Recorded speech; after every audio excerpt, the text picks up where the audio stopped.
What's going on, guys? Welcome back to the channel and welcome back to a new vlog as well. This is going to be the first of 2 Mexico vlogs that I make whilst I'm out here documenting the ridiculous wildlife in Baja California. Now these vlogs are going to be a slightly different format to the ones I've done in the past, just because it's almost impossible for me to be able to vlog and take videos and pictures of wildlife in the field at the same time.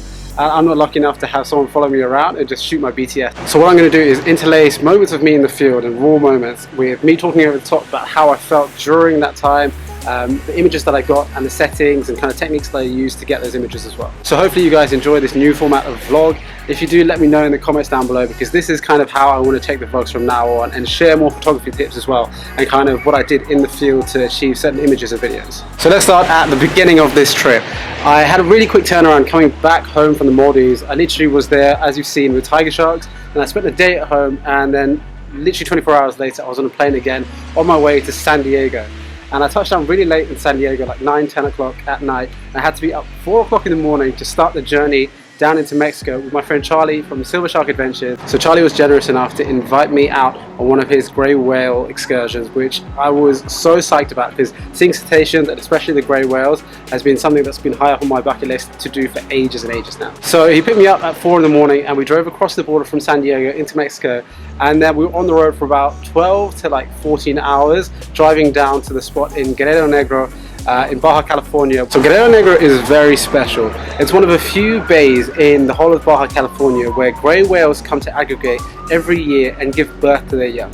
And what really makes this bay special is that because there's no predators there for the grey whales, they're not hunted, they're completely safe.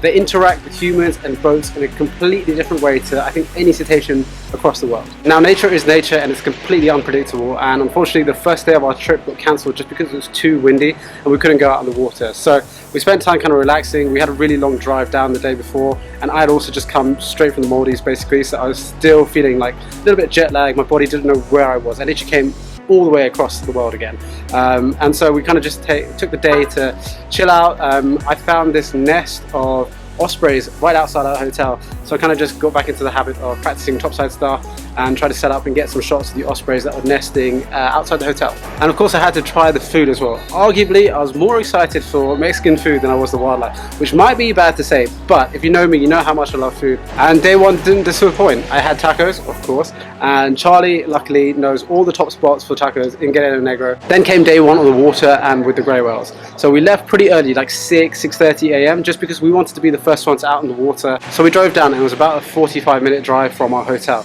And you're kind of just going through the middle of nowhere to get to this bay, and then when you get there it's literally just a couple huts, a load of boats, which the local boats here are called pangas, and then that's it. There's nothing else, no settlements, no buildings, nothing for miles and miles and miles. You come through what's kind of like a desert. So we got on the boat and we headed out for our first day on the water looking for whales, and I just want to say, when we were on the shore, we could already see blowhole spouts just going off everywhere. Like, it just looked like there were whales everywhere before we'd even got out in the water.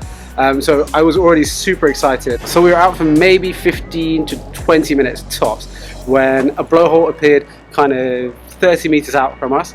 So we cut the propellers and we just cruised, and what you're doing is you're just trying to see if this whale wants to interact with you today. Every whale is different, has a different personality, and that changes day by day as well. So it just depends on how the whale is feeling that day. And luckily for us, that whale that day was very curious about us. So from the moment people shouted whale to this whale being on us, I didn't even have time to get my GoPro out. I was literally filming on my phone. I was just kind of expecting the whale to go underneath us, maybe I'd get a glimpse of it or something like that. But no, this whale came straight for our boat, flipped on its side and just looked at us all from under the water, and literally it was so close to the boat that you could have reached out and touched it. Now obviously I'm a scientist and I know a decent amount about animals, but I've actually never seen a whale in person, like up close kind of thing. And I know they're big, I know the numbers, I know all the stats, but I don't think you understand how big these whales are until they are under your boat and they're dwarfing your boat. Our boat must have been at least 20 feet long, and this whale literally made us look so minuscule in comparison, especially the way it kind of just steamed in and went around our boat. It was ridiculous how big it was.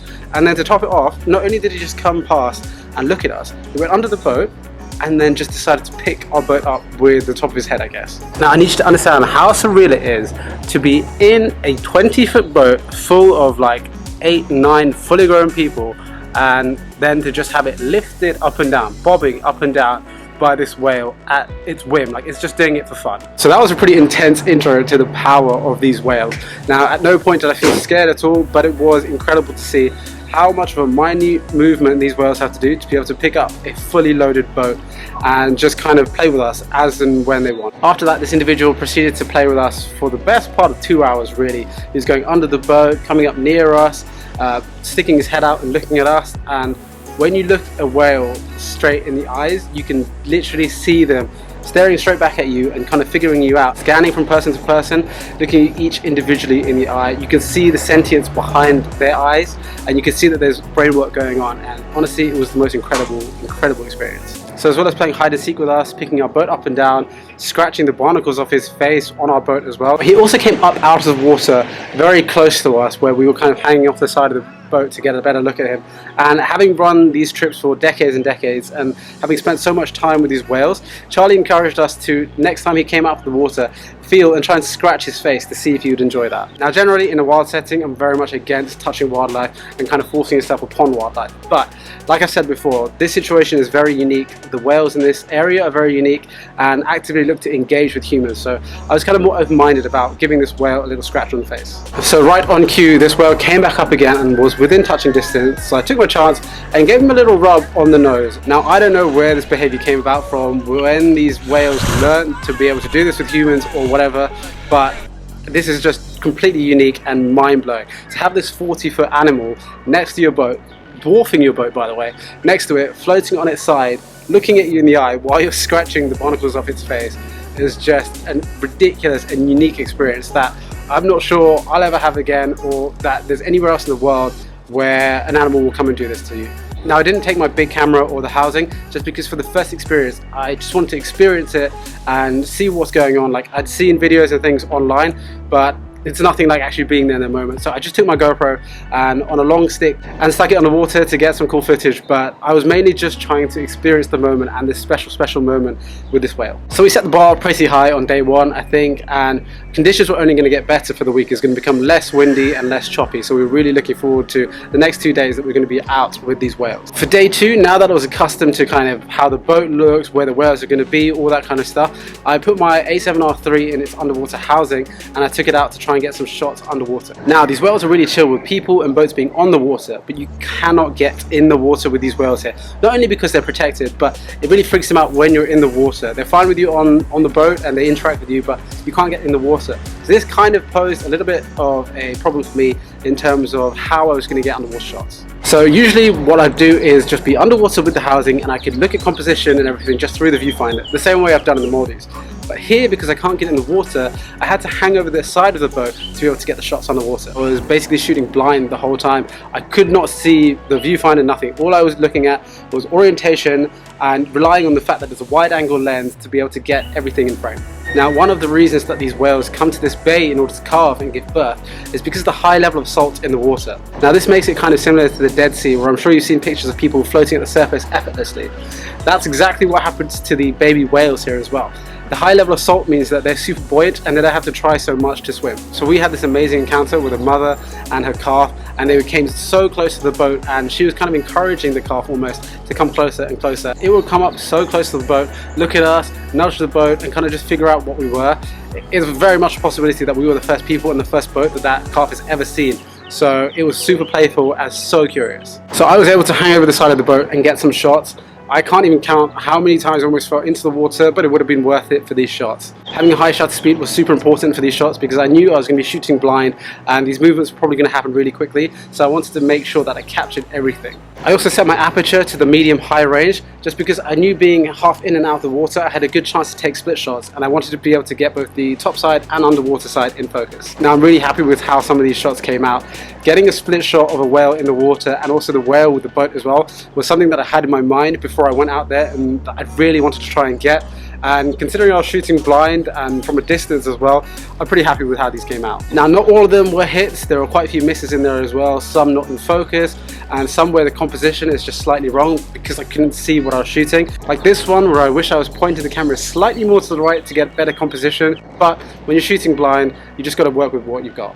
All in all, I'm very happy with how these images came out, and considering we didn't have that long with these whales and it was from half a day, I've actually got a decent collection of images that I can look back on and remember this incredible encounter from. Then rolled along day 3 and the final day that we were going to spend out with these grey whales. I really wanted to get those topside shots and videos of how people react to having these incredible encounters with these massive animals, because honestly for a lot of people this is a life-changing encounter. Now I had my camera in hand and I had the monitor attached, so it was just purely going to be topside. Now we did see a lot of whales that day, but we didn't have so many that were super engaging with us up close. They were kind of engaging from a distance, but then we had this one whale that was really just playing with us. There was us and another boat there, and it was kind of going in between us, checking us out, checking them out, but not coming super close to be able to touch them or scratch them or anything like that. But he literally was just playing with us, and I'm just going to roll this footage now because there's not a lot I can say about it.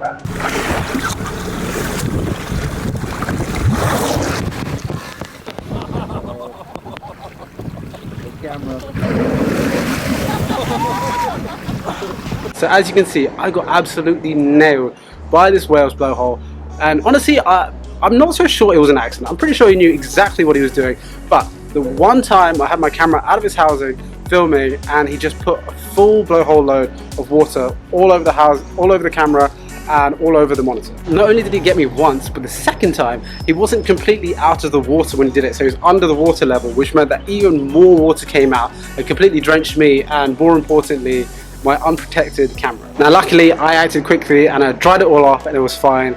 And the footage that we got was pretty freaking hilarious, especially because Roland behind me was filming on his GoPro as well, and so was Charlie, and they both got a behind the scenes moment of me getting nailed by this whale, which is a good memory to have, and actually it's even better now that I know my camera is fine.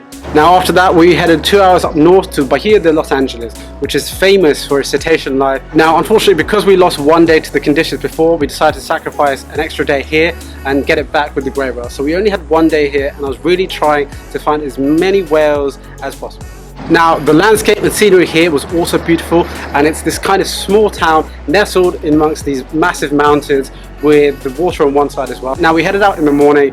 The area is famous for marine mammals, so we were looking for pretty much anything that we could see. You never know what's going to be in the area. Now I have been dreaming about seeing a humpback whale, and a breaching one at that, since I was literally a little child, and to be able to see this one breaching in front of us, literally 10-15 meters away from the boat, so close to the boat that you could feel the splash from the breach, was just mind-blowing. It was an adolescent humpback, so not fully grown but not a baby either, and he was just having the most amazing time in the wind. Breach after breach after breach, this humpback was just having the best time.